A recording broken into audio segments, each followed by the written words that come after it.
Hello, I'm Pastor Bill with a moment of daily reflection for Monday, March 23rd. Today I'd like to borrow from the Reverend Stephen Garnis Holmes. Pastor Garnis Holmes is a United Methodist pastor. He writes an almost daily blog called Unfolding Light. You can enter Unfolding Light in your Google search bar to find it. Pastor Garnis Holmes has a somewhat esoteric writing style.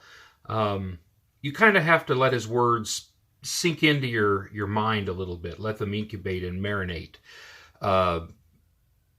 My temptation is to want to jump in and over-explain them for people who might not get it.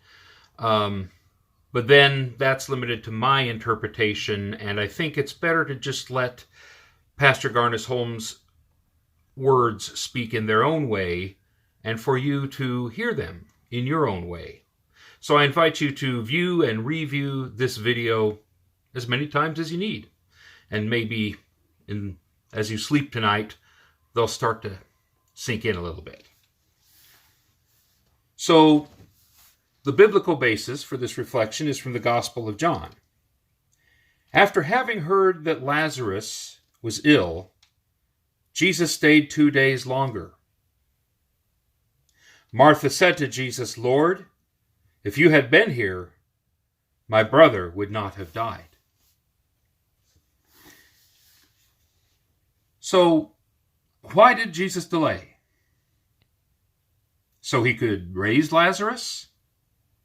No, he wouldn't let someone suffer unnecessarily just to prove something. In this time of imposed self-isolation, it strikes us Martha's right. If he'd been there, it would have made a difference. But he delayed. Sit with Jesus a minute in the waiting. Let this time pass over your anxiety. Don't leave. Lazarus is dying. Don't move. Wait. What comes to you? Consider. Maybe Lazarus would have died anyway, and Jesus knew. You are not in control.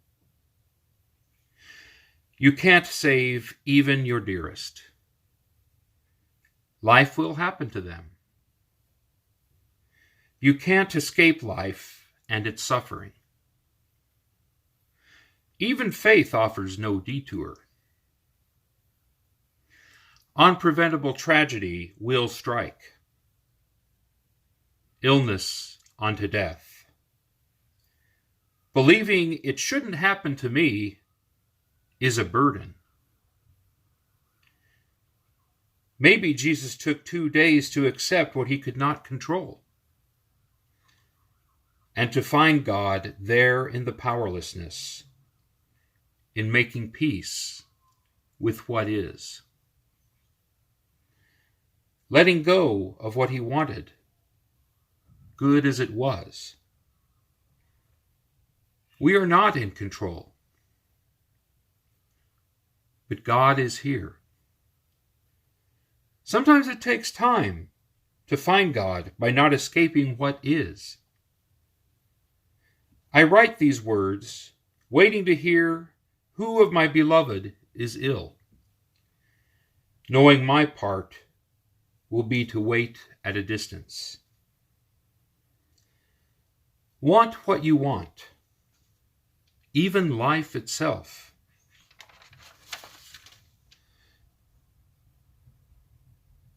Do what you can and let go. Make peace with what is and find God there. The God who sits with you in your powerlessness. The God who waits.